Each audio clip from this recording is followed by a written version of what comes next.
Amén y gracias a Dios. Muchas gracias, Estefanía, por encargarte de la oración. Bueno, muy buena tarde, noche para todos. Bienvenidos. ¿Cómo están? ¿Cómo se encuentran? Espero yo que bien. Bienvenidos a la Escuela de la Oración. Es martes. Al ser martes estamos viendo la oración desde las oraciones que otras personas hicieron. Exactamente desde el libro de los Salmos, como últimamente lo hemos visto. Ubíquese por favor en el Salmo capítulo 7 y regáleme el título que usted encuentra en su Biblia sobre el Salmo capítulo 7. Salmo capítulo 7 y regáleme el título que hay ahí, por favor. Gracias.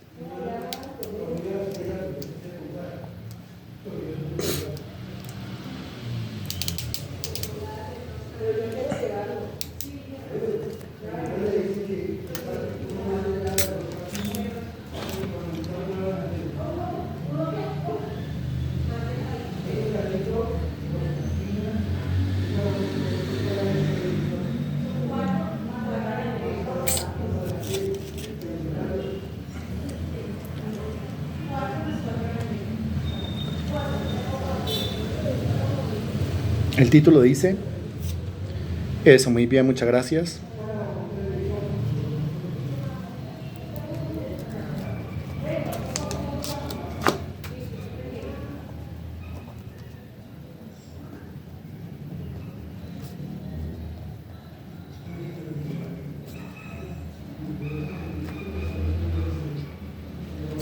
Es una plegaria, muy bien, pidiendo vindicación. Eso es lo que nos dice el título que nosotros nos encontramos en el Salmo capítulo 7. Ahora, ¿qué es una vindicación? Busquemos por favor esa definición. ¿Qué entiende usted por vindicar? Vindicación. ¿Qué es eso de vindicar?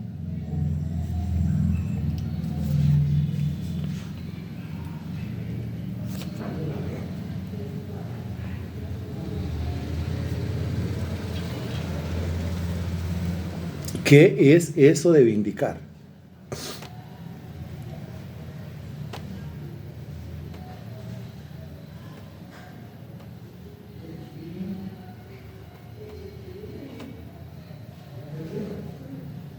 Vindicación.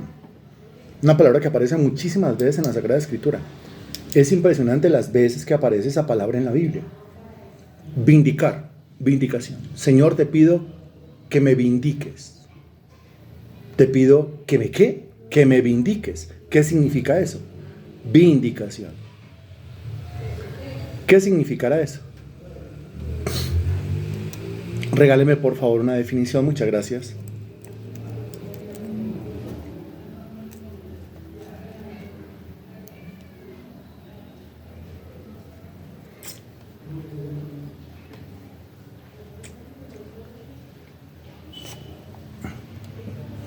Vindicar. ¿Qué se le viene a la cabeza? ¿Qué definición tiene usted en su cabeza?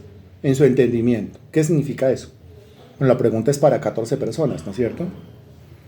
¿Qué significa eso? Ojalá sin buscar, pues en internet, sin buscar en el buscador de internet. Buscando en la cabeza, buscando en el entendimiento. ¿Con qué tiene que ver eso? Vindicar, vindicación. ¿Con qué tiene que ver? Bien, Joana, muy bien. La palabra vindicar significa defender. Eso significa defender. Es una plegaria pidiendo vindicación. Es una plegaria pidiéndole a Dios, Señor, defiéndeme. ¿Cuántas veces tenemos nosotros que hacer esa oración? Pues muchísimas veces. Porque ¿cuántas veces nos sentimos nosotros atravesando por esos momentos de persecución tal en donde sentimos que nuestras fuerzas no son suficientes, nuestras fuerzas no alcanzan, nuestros enemigos o nuestros problemas son superiores a nosotros? Entonces necesitamos urgentemente que alguien venga y nos ayude, extienda su brazo, nos vindique o nos defienda. Esta palabra vindicación no es una palabra suave, es una palabra fuerte, porque significa defenderme, defenderme o defendiéndome, pero vengándose de mis enemigos. O sea, la palabra vindicación no es solamente defiéndeme como quien se arremanga la camisa o como quien pone el pecho, o como quien le dice al otro, no se meta con él, que lo que es con él es conmigo. Sino aquí realmente significa darle al otro lo que el otro se merece. O sea, darle al otro una golpiza. Significa arrastrar al otro. Significa azotar al otro. Significa atribular al otro por causa de lo que me están haciendo a mí. Eso significa la palabra vindicar. Repito, en el inicio de la definición significaría defenderme, defiéndeme Señor, pero es una palabra ruda, brusca, es una palabra fuerte. Y si es una palabra fuerte, pues entonces está indicando esa clase de defensa en donde el Señor viene y le da en la cara a nuestros enemigos y le da en la cara a nuestros problemas. Eso es exactamente lo que pide el salmista en los 17 versículos, compruébelo por favor, que conforman el Salmo capítulo 7. Muy bien. Aquí le está pidiendo el salmista a Dios que lo indique. ¿Ya entiende usted la definición? ¿Ya entiende usted la definición? Porque hay una situación por la cual él está atravesando. Recuerde que los salmos, antes de ser canciones, fueron oraciones. Y antes de que fueran oraciones, fueron situaciones. Esas tres cosas las repetimos cada vez que comenzamos el estudio de un escrito de esto, ¿no? Los salmos, antes de ser canciones, fueron oraciones. Y antes de ser oraciones, fueron situaciones por las cuales las personas atravesaron. En medio de esas situaciones, ellos oraron. Y con el tiempo, esas oraciones que hicieron en determinadas situaciones se convirtieron en canciones y es lo que conocemos como los salmos. Los 150 salmos. ¿Está esto claro? Si usted me dice que está claro, puedo pasar a explicarle el contexto ahora del Salmo capítulo 7. Porque en el contexto usted lógicamente se va a identificar de lleno con lo que se dice en estos 17 versículos. ¿Está quedando claro? ¿Se está entendiendo? ¿Cierto? Bueno, listo, muy bien. Ahora, miren lo que dice el subtítulo. Dice, Sigaión de David, que cantó a Jehová acerca de las palabras de Cus, hijo de Benjamín. Lo mismo que aparece en mi Biblia o lo que aparece en mi Biblia es lo mismo que aparece en la suya. Lo que acabo de leer, ¿usted lo encuentra ahí como subtítulo en su Biblia? ¿Está ahí o no está ahí? Muy bien. Quiere decir que este salmo fue compuesto en una situación en donde aparecieron o se dieron una serie de palabras, una serie de comentarios que salieron por la boca de un individuo llamado Cus, y se dice que ese individuo Cus era hijo de Benjamín. Una situación de palabras, ¿no? Una situación de comentarios. Ayúdeme por favor, regáleme algunos sinónimos, algunas situaciones que se parezcan a esto. Yo estoy utilizando una fraseología decente. Estoy hablando de una situación de palabras que se dieron, una situación de palabras que se suscitaron, una situación de palabras, pero usted puede regalarme unos sinónimos para completar el contexto, la situación y que todos entendamos por qué era que estaba pasando este salmista. Ahora dice claramente que es de David. Casi no utilizamos la palabra David o el nombre David, utilizamos la palabra salmista, porque es un escrito o es una situación que nos atañe a todos, tiene que ver con todos, tiene que ver con cada uno de los que estamos aquí presentes, por supuesto que atravesamos por esa clase de situaciones. Entonces está hablando de ¿qué? De chismes, no puede repetir chismes, está hablando de habladurías, no puede repetir habladurías, calumnias, bien, comentarios, muy bien. ¿Pero qué clase de comentarios? ¿Qué clase de habladurías? ¿Cierto? Ahora, con respecto a esas palabras de Cus, hijo de Benjamín, nos toca primero revisar 2 de Samuel, capítulo 16. 2 de Samuel, capítulo 16.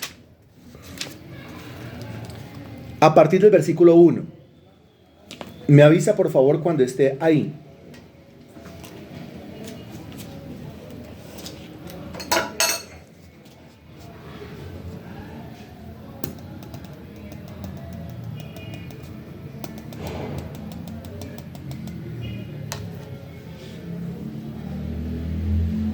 Ya, gracias, muy bien. A partir del versículo 1, y prácticamente es todo el capítulo donde usted encuentra esta historia, a partir del versículo 1 dice lo siguiente: cuando David pasó un poco más allá de la cumbre del monte, he aquí Siba, el criado de Mefiboset, que salía a recibirle con un par de asnos enalbardados, y sobre ellos 200 panes, 100 racimos de pasas, 100 panes de higos secos, y un cuero de vino. Y dijo el rey a Siba: ¿qué es esto?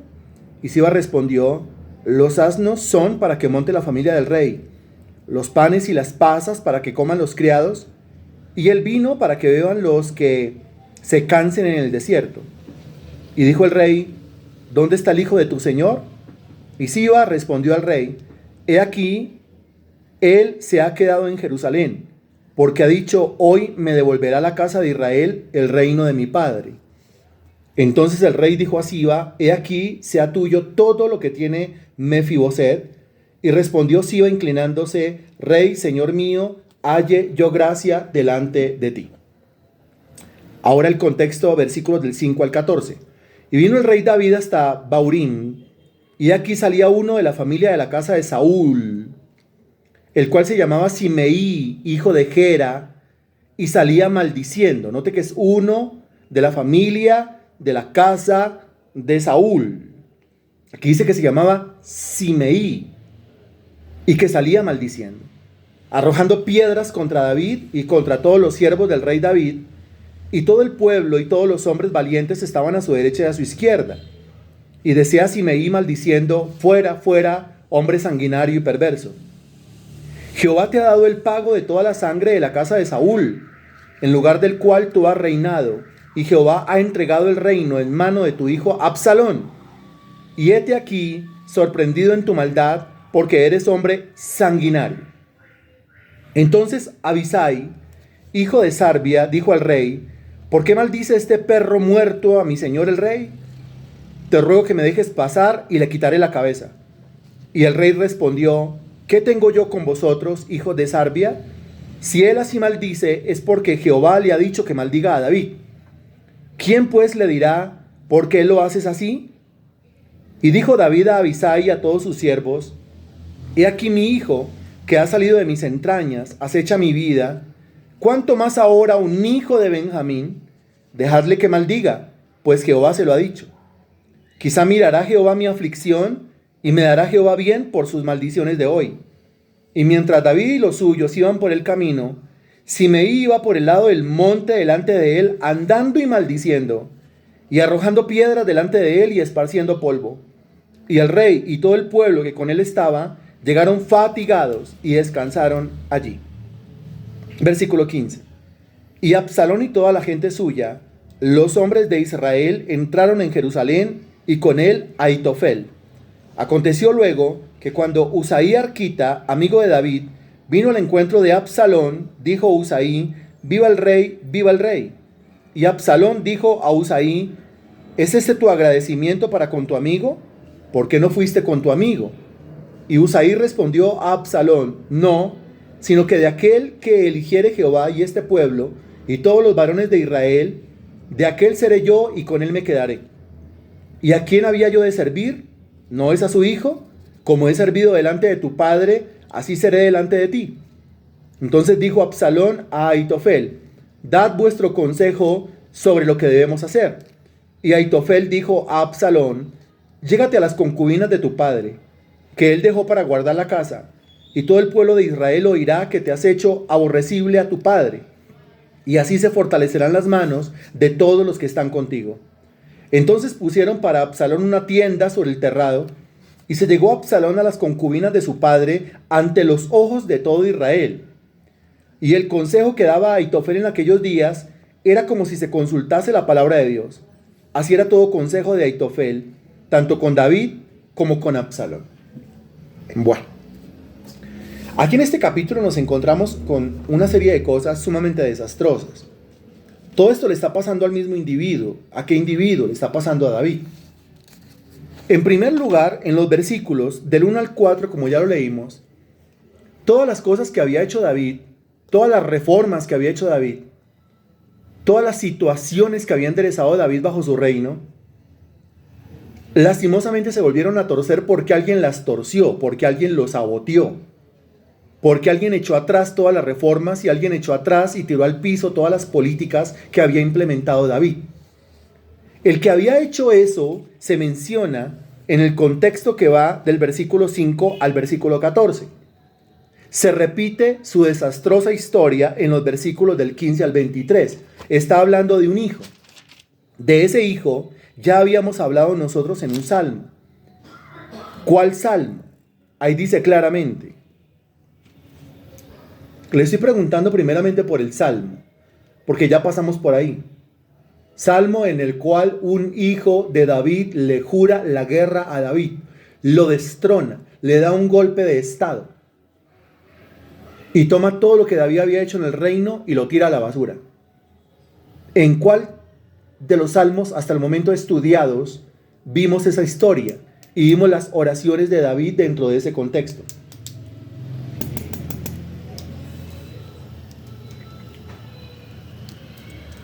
Usted responde y continuamos. Muchas gracias.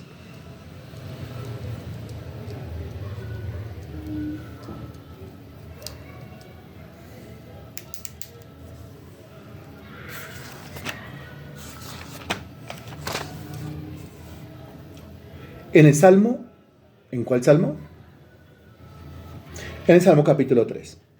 El subtítulo del Salmo capítulo 3 dice Salmo de David cuando huía de delante de Absalón su hijo. Ok, muy bien.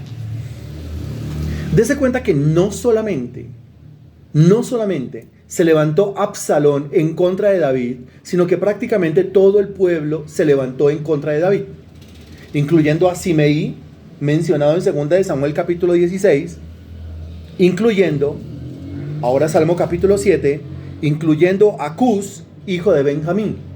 Todo el mundo hablaba mal de David. Simeí, como ya lo vimos, le decía a David que era un hombre sanguinario. Y que por ser sanguinario, Dios, esa era la interpretación de Simeí, Dios le había quitado el reino y se lo había entregado a un hombre que era mejor que él. ¿A quién? Al hijo. ¿Cómo se llama el hijo? Absalón.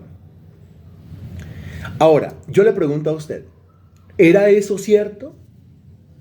Por David ser tan sanguinario, Dios le había quitado el reino y se lo había entregado a un hombre que era mejor que él, es decir, Absalón. ¿Absalón era mejor que David? Miren lo último que leímos allá en 2 de Samuel capítulo 16. Uno de los hechos más aborrecibles que cometió el hijo de David fue llegarse a las concubinas del papá. ¿Quiénes son las concubinas? Las concubinas no son las esposas. David tuvo muchísimas mujeres, tuvo muchísimas esposas y tuvo muchísimas concubinas. Con esas concubinas él tenía lógicamente intimidad, relaciones sexuales y tuvo hijos. David cometió muchos pecados, claro que sí. Ninguno puede meter las manos al fuego por David. Nos quedamos nosotros solamente con que David era el hombre conforme al corazón de Dios. Un momento, David no nació siendo un hombre conforme al corazón de Dios. David tuvo que pasar por un proceso para convertirse en un hombre conforme al corazón de Dios. David era un hombre fornicario. David era un hombre adúltero. David era un hombre mentiroso. David era un hombre asesino. Acuérdese usted que él mandó a matar a Urías. David era un hombre que maquinaba cosas inicuas, cosas impías. David era un hombre especial en muchos sentidos. A través de un proceso, Dios lo convirtió en el dulce cantor de Israel, en el hombre conforme al corazón de Dios. Pero eso le costó sangre, le costó sudor y le costó lágrimas. Cuando usted lee la biografía de David, no se puede quedar solamente con que adoraba y tocaba el arpa. No se puede quedar solamente con que se adoraba, se postraba, ayunaba, oraba, intercedía por los demás. No, también hay que adentrarnos en su vida. Ese adorador, porque era adorador, fue atacado por todos los flancos. Fue bombardeado por el diablo, a más no poder. El diablo hizo que se levantara todo el mundo. La guerra no es contra sangre y carne, pero el diablo utiliza la sangre y carne para bombardearlo a uno, como bombardeó a David. Muchas veces con justa causa y otras veces sin causa alguna. Vemos aquí en el Salmo capítulo 7 una situación en la cual David le está pidiendo a Dios vindicación, le está pidiendo defiéndeme, muy distinto, muy diferente al salmo anterior, que es el Salmo 6, en donde David, en el Salmo 6, ojo que estoy hablando ahora del Salmo 6, en el Salmo 6 David repetitivamente le pedía a Dios una sola cosa. ¿Qué cosa? En el Salmo capítulo 6. No, estoy en el 6. Ojo que estoy en el 6. Y en el Salmo capítulo 6, David repetitivamente le pedía a Dios una cosa. ¿Qué cosa? La pregunta es para 15 personas. ¿Dónde está la respuesta de todos, por favor? Gracias. David le pedía a Dios repetitivamente una cosa en el Salmo capítulo 6, que misericordia. ¿Por qué le pide misericordia? Porque en el Salmo capítulo 6, David está pagando las consecuencias de lo que él sí hizo. Eso ya lo vimos. En el Salmo capítulo 6, David está pagando las consecuencias de lo que él sí hizo. Y si sí lo hizo, tiene que entender que son consecuencias, lo tiene que asumir. Y lo único que puede pedirle a Dios es: Señor, tenga misericordia de mí. Es lo único que le puede pedir a Dios. Pero note que en el Salmo capítulo 7, David le está pidiendo a Dios es protección, vindicación. Véngame de mis enemigos, protégeme de mis enemigos. Quiere decir que en el Salmo capítulo 7 David se siente libre de culpa. En el Salmo capítulo 7 David se siente inocente. Siente que no ha hecho lo que la gente está diciendo. Él no ha hecho lo que Absalón está diciendo. Él no ha hecho lo que Simei está diciendo. Él no ha hecho lo que Cus está diciendo. Estaba yo en lo último que hizo, una de las últimas cosas que hizo Absalón, que fue lo que llamamos nosotros una atrocidad. Él llamó a todas las concubinas de David al aire libre, como en una plaza, y sostuvo relaciones sexuales con ellas, obligándolas. O sea, violó a todas las concubinas de David. Y todos los hombres de Israel vieron eso. Y toda la sociedad israelita vio eso. Y eso le llegó a los oídos de David. Su propio hijo hizo todo eso contra su propio papá. Sí, claro, su propio hijo hizo todo eso contra su propio papá. Como usted se puede dar cuenta, sin afecto natural. Ahora, lo que hizo David dio pie para que todas esas consecuencias vinieran sobre él. Bueno, hasta cierto punto sí, pero hasta cierto punto no. Hasta cierto punto sí. Salmo capítulo 6, él dice: sí, yo soy culpable, pero ¿hasta dónde? Hasta aquí. Salmo capítulo 7, no, eso que están diciendo de más, eso que están murmurando de más, ese chismero que se armó de más, esos comentarios que se armaron de más, eso sí no es mío, eso yo no lo he hecho. Por eso en el Salmo capítulo 6 pido perdón, pido misericordia. Pero en el Salmo capítulo 7 yo ya no pido perdón, porque eso que están diciendo que yo he hecho, yo no lo hice. Y yo no tengo por qué pedir perdón por algo que yo no he hecho, ¿o sí? Yo no tengo por qué pedir disculpas por algo que yo no he hecho, ¿o sí? Yo no tengo por qué bajar la cabeza por algo que yo no he hecho, ¿o sí? Yo no tengo por qué asumir como mío el comentario en medio del chismero, del vituperio o de la lengua viperina, ¿o sí? No, obvio no. Yo tengo que asumir lo que yo he hecho. Salmo capítulo 6. Lo que yo no he hecho, no tengo por qué asumirlo. Si yo lo he hecho, pido perdón e invoco la misericordia divina. Si yo no lo he hecho, lo que me toca es pedirle a Dios vindicación, es decir, protección, es decir, ayuda. Es decir, que el Señor, que es el Dios de las venganzas, Salmo capítulo 94, versículo 1, el Señor que ha dicho: déjeme a mí la venganza, Romanos capítulo 12, versículos 19 y 20, ese Dios maravilloso que dice: déjemelos a mí, pues entonces, Señor, está bien, yo se los dejo a usted. Esto es en un caso de palabras. El contexto del Salmo capítulo 7 es un contexto de palabras, de chismes, de habladurías, de vituperios, de comentarios. malintencionados, de lenguas viperinas que se levantan en contra del siervo de Dios, en este caso David, y en contra de la obra que se ha hecho a través de las manos del siervo de Dios, en este caso David. ¿Cómo le parece el contexto? ¿Se siente usted identificado? ¿Ha sido usted objeto, presa de comentarios, de habladurías, de chismes, de palabras malintencionadas?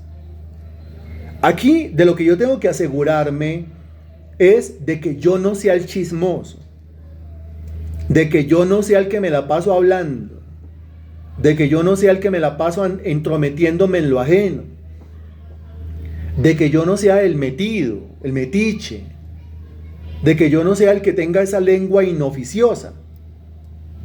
Porque si yo soy el chismoso, entonces alguien debe estar haciendo una oración en contra mía. Alguien debe estar haciendo una oración entregándome a mí en las manos de Dios, por viperino.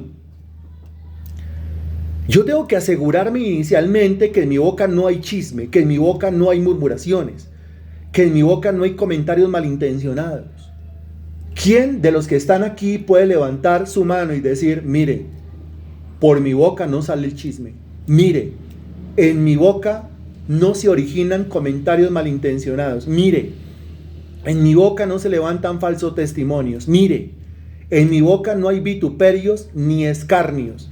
¿Quién puede levantar su mano en esta noche y decir, mi boca está limpia de todo eso? Porque yo solamente abro mi boca para predicar el evangelio, yo solamente abro mi boca para bendecir, mi boca es como una fuente de la cual emana solamente agua dulce y nunca emana maldición ni agua amarga. Ojo con esto, porque antes de comenzar el estudio del Salmo capítulo 7, quiere decir que reconociendo el título y el subtítulo y el contexto de 2 de Samuel capítulo 16, pues a mí lo primero que me toca hacer es lo que dice el Salmo capítulo 6, es decir, pedirle perdón a Dios. Hágalo conmigo, por favor, cierre sus ojos, hágalo en el nombre del Señor Jesucristo. Padre Santísimo, te pedimos perdón, mi Dios, en esta noche. Te pedimos perdón, mi Señor, porque en nuestra boca se han originado comentarios, se han originado chismes, habladurías, se han originado, Señor Dios, escarnios, se han originado, Señor, vituperios, falsos testimonios, mi Dios. Te pido, Señor, que me perdones, porque yo no tengo que utilizar mi boca para estas cosas sucias, necias. Mi boca debe ser utilizada solamente para lo bueno, para bendecir, y no para entrometerme, Señor Dios, en lo que a mí no me importa. Yo te quiero pedir, mi Dios, que con un carbón del altar, tú vengas a tocar mis labios, Señor Dios. Y también vengas a tocar mi mente y mi corazón y mi voluntad. Yo quiero entender de una vez y por todas, mi Dios, que esa clase de conductas, esa clase de palabras, yo no me las puedo permitir. Yo no las puedo permitir en mi boca, Señor Dios. No, eso pertenece al viejo hombre, a la vieja criatura. Eso pertenece, Señor Dios, a las personas que no te tienen a ti en el corazón. Pero yo sí te tengo, mi vida, Señor Dios. Y yo quiero comportarme de una manera diferente y yo quiero hablar de una manera diferente, Señor Dios. Ayúdame, Santísimo Dios, te pido que tengas misericordia. Ayúdame, Santísimo Dios, porque de lo contrario, si mi boca sigue, Señor Dios, hablando cosas que no son, si mi boca sigue con el comentario y con la habladuría y con el chisme debajo de la mesa, alguien estará haciendo una oración, mi Dios, y producto de esa oración tu justicia se va a activar. Y al activarse tu justicia, yo voy a tener que pagar unas consecuencias, Señor Dios, precisamente por hablar cosas injustas, por hablar cosas que no son. Te pido, Señor, que yo no sea como Absalón, que yo no sea como Simeí y que no sea como Cus, el hijo de Benjamín, que hablan palabras, Señor Dios, sin tener un fundamento, sin tener pruebas, mi Dios. Palabras injustificadas, y todas esas palabras que se botan al aire, mi Dios, no quedan en el aire. Todas esas palabras son escuchadas por ti, oídas por ti, y lógicamente o te agradan las palabras o te desagradan las palabras. Que yo entienda definitivamente que los chismes a ti te desagradan, los aborreces, igual los escarnios, los vituperios, hablar a las espaldas, hablar por debajo de la mesa, Señor Dios. Hablar ahí, Señor Dios, en el corridillo, eso a ti, Señor Dios, te disgusta y tú lo aborreces. Ayúdame a aborrecerlo, ayúdame a que no me guste. Yo te lo ruego, te lo suplico, en el nombre del Señor Jesucristo. Amén y gracias a Dios. Ok, amén. Muy bien, ahora sí podemos entrar al estudio del Salmo capítulo 7. En primer lugar tenemos que leer los versículos 1 y 2. El versículo 1 dice: Jehová, Dios mío, en ti he confiado. Sálvame de todos los que me persiguen y líbrame. Versículo 2. No sea que desgarren mi alma cual león y me destrocen sin que haya quien me libre. Volvemos a leer por favor estos dos versículos. Versículo 1. Jehová Dios mío, en ti he confiado. Sálvame de todos los que me persiguen y líbrame. No sea que desgarren mi alma cual león y me destrocen sin que haya quien me libre. En estos dos versículos usted se encuentra con una invocación. Está el salmista, que es David, invocando. Vuelva a leer los dos versículos y dígame usted qué está haciendo el salmista en estos primeros dos versículos del Salmo capítulo 7.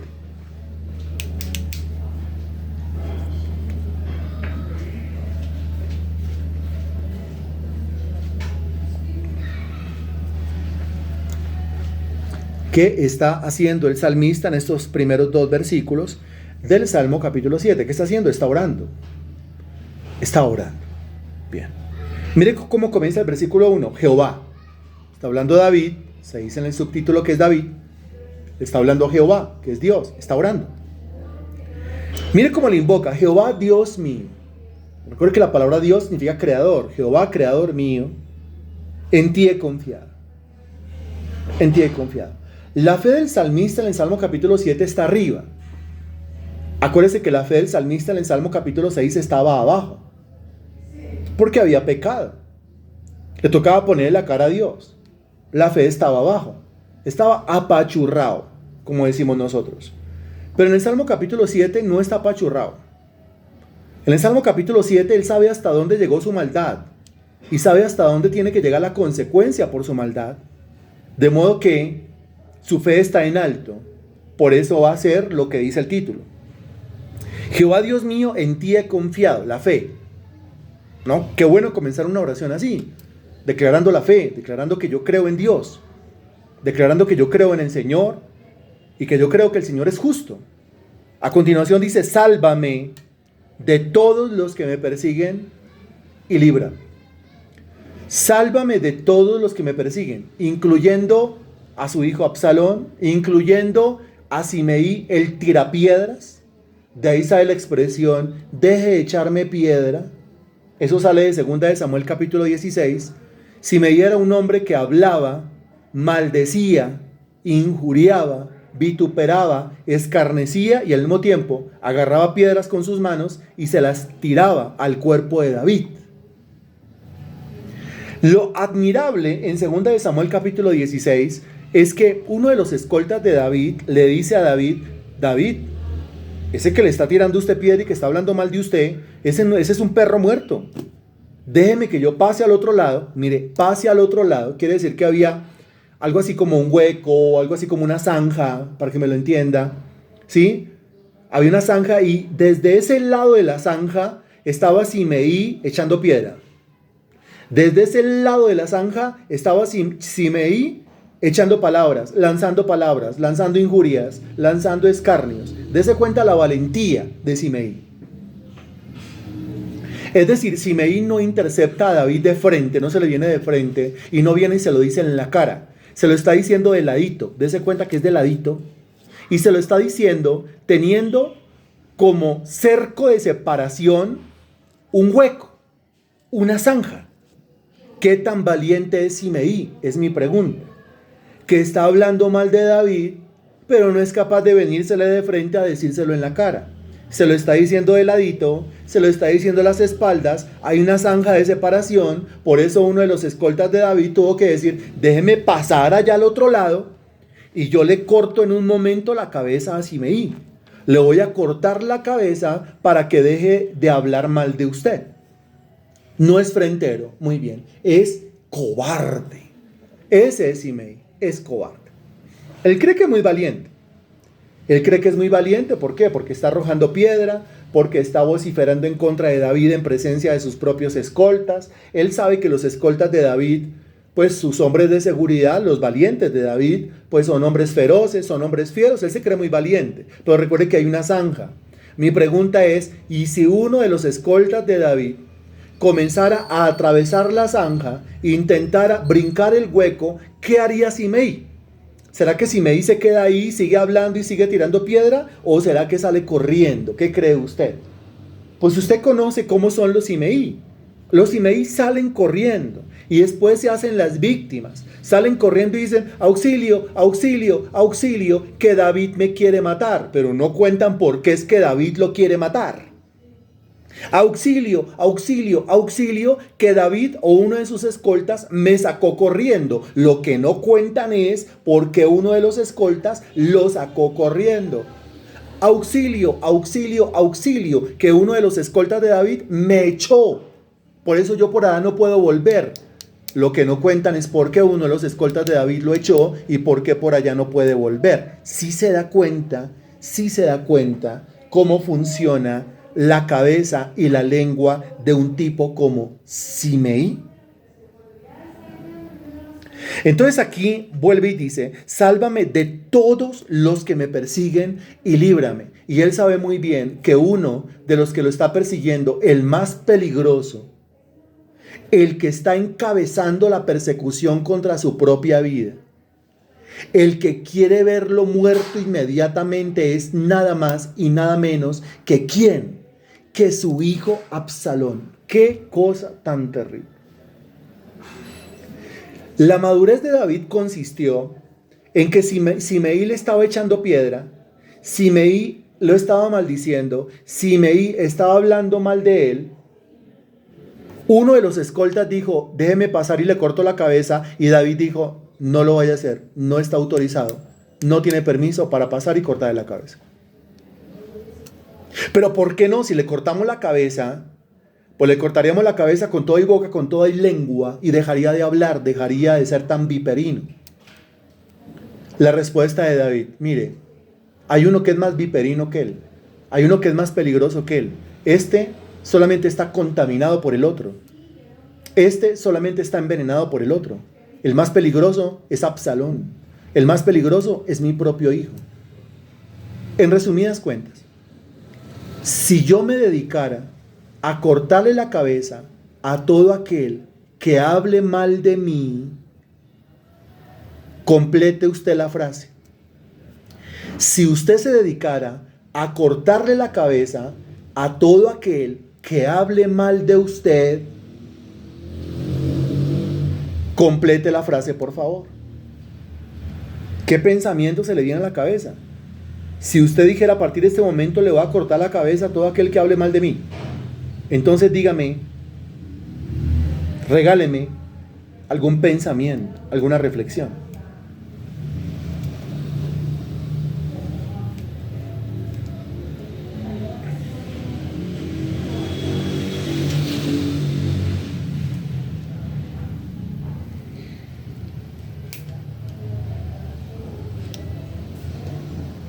Si usted se dedicara a cortarle la cabeza a todo aquel que hable mal de usted, entonces,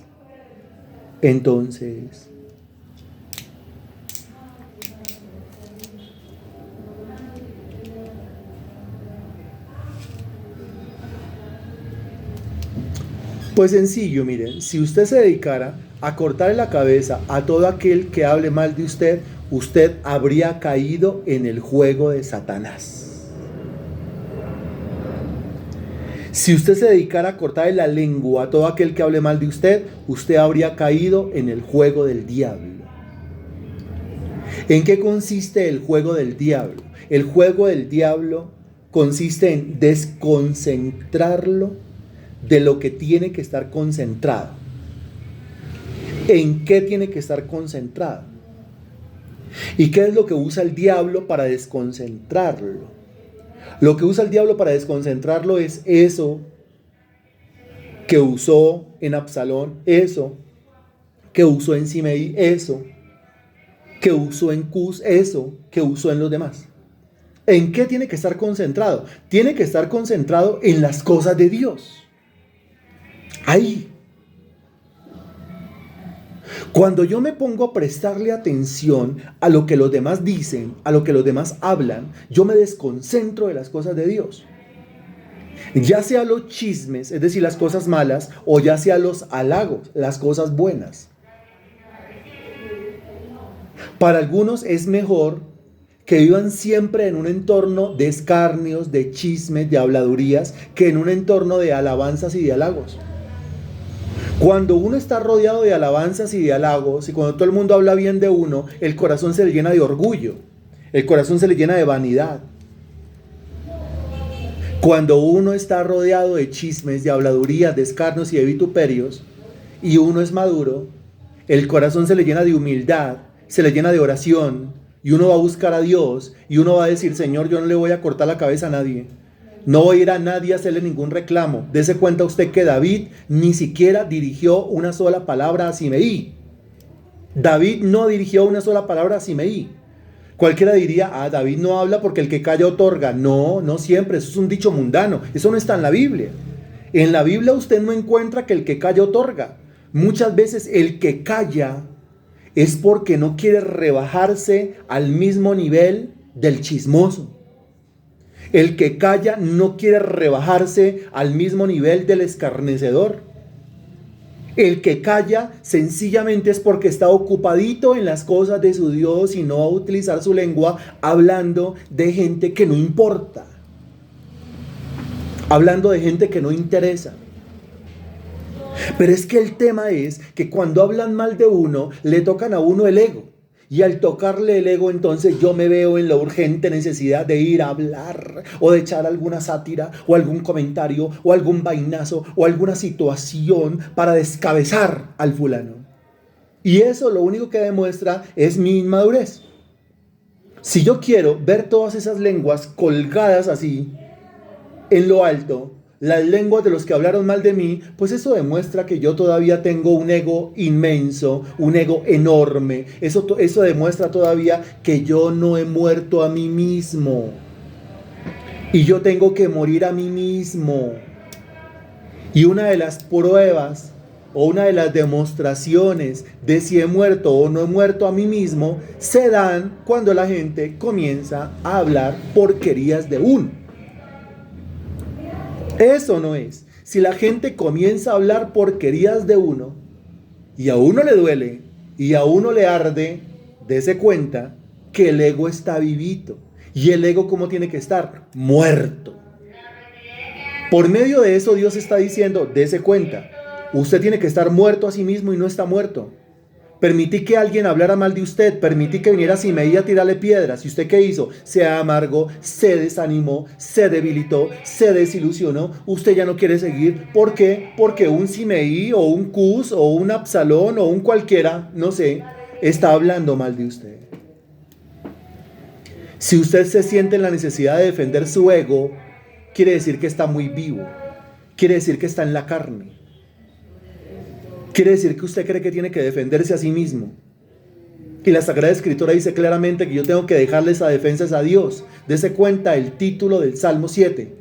Plegaria, pidiendo vindicación. Que Dios sea el que me defienda. No me voy a defender yo. Yo no me voy a ir a atacar a Absalón.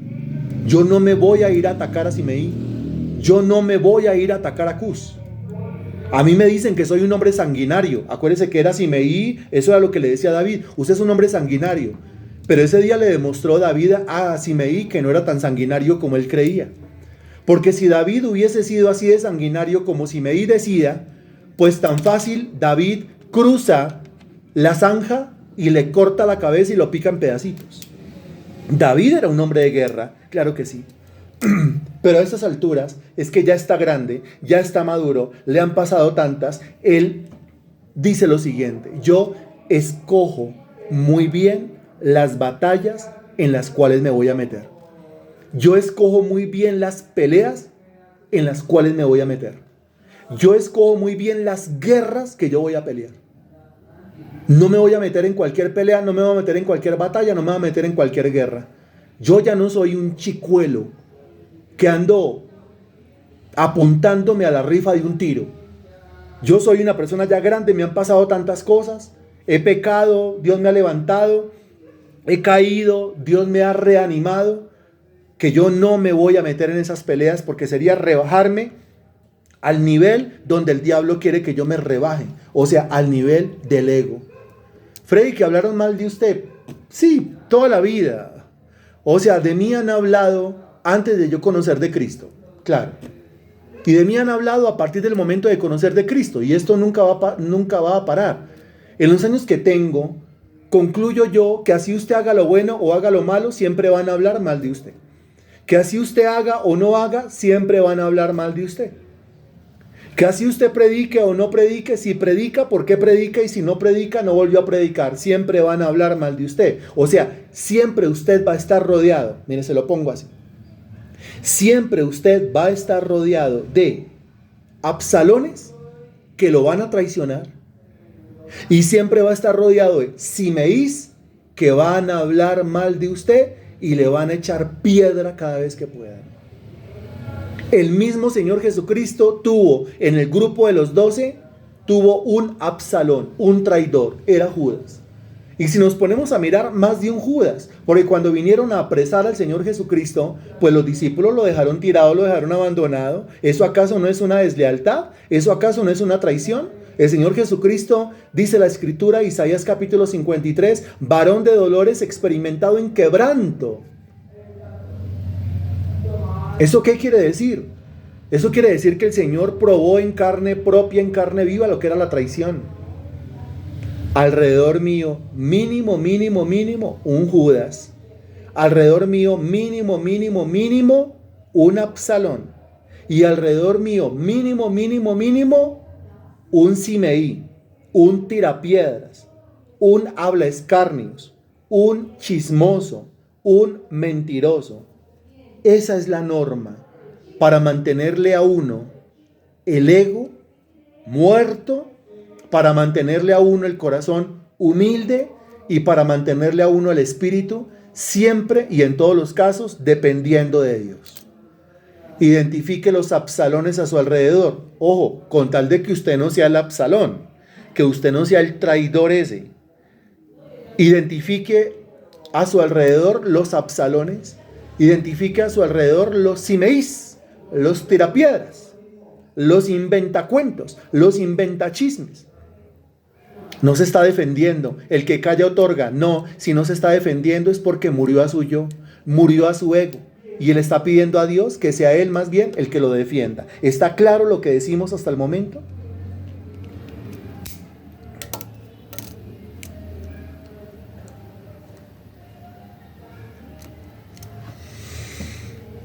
Y el versículo 2 dice, no sea que desgarren mi alma cual león. Note lo que dicen.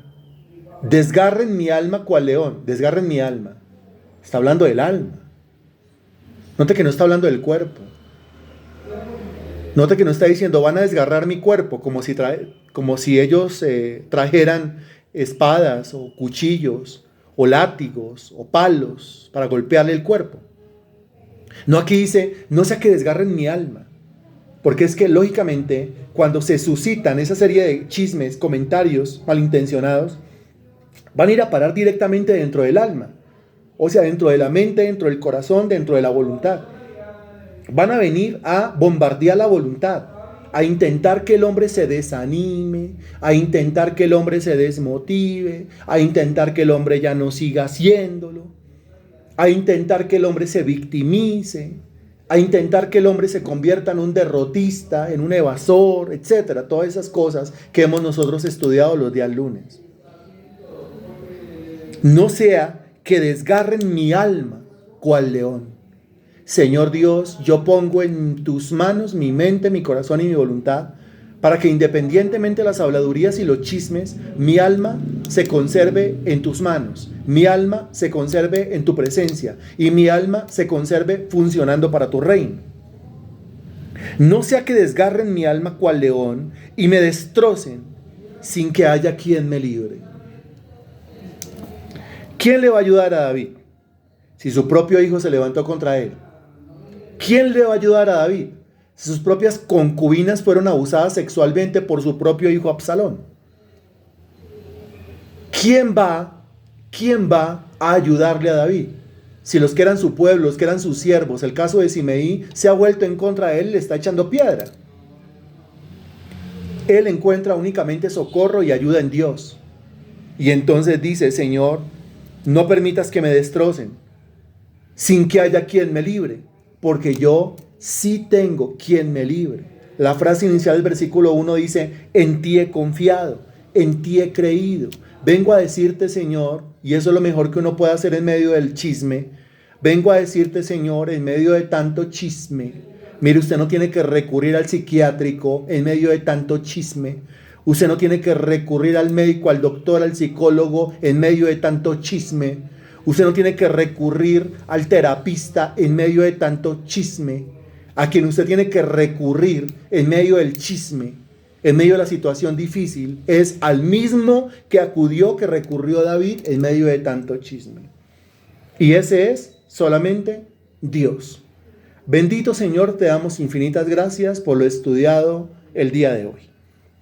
Te damos gracias por el discipulado de hoy. Yo sé, Señor Santísimo, que tú has hablado a nuestras vidas a través de estas palabras. Yo sé, Señor Dios, que tú has llenado nuestra vida, mi Dios, de palabras, de edificación, de madurez. Y te quiero rogar, Santísimo Dios, que nosotros no seamos como Absalón, que nosotros no seamos como Simeí, que nosotros no seamos como Cus, que nosotros seamos, mi Dios, esos instrumentos en tus manos que utilizan la boca solamente para hablar lo correcto, para hablar tu palabra, mi Dios. Que nuestra lengua no se envenene, que nuestra lengua no se dañe, no se contamine. Que nuestra boca, Señor Dios, sea una fuente de donde solamente salga bendición, no maldición. Agua dulce, nunca agua amarga. Entrego este discipulado en tus manos. Te pido que esta palabra, mi Dios, edifique nuestras vidas y que esta palabra, mi Dios, a través del compartir de los links, corra y sea glorificada y llegue más allá, Señor Dios, más allá de mi vida, más allá de mi casa, más allá de mis dedos, más allá de mis oídos, que llegue a otros lugares del mundo y también pueda edificar a otras personas. Entrego, Señor Dios, esta predicación en tus manos, en el nombre del Señor Jesús. Amén y gracias a Dios. Amén.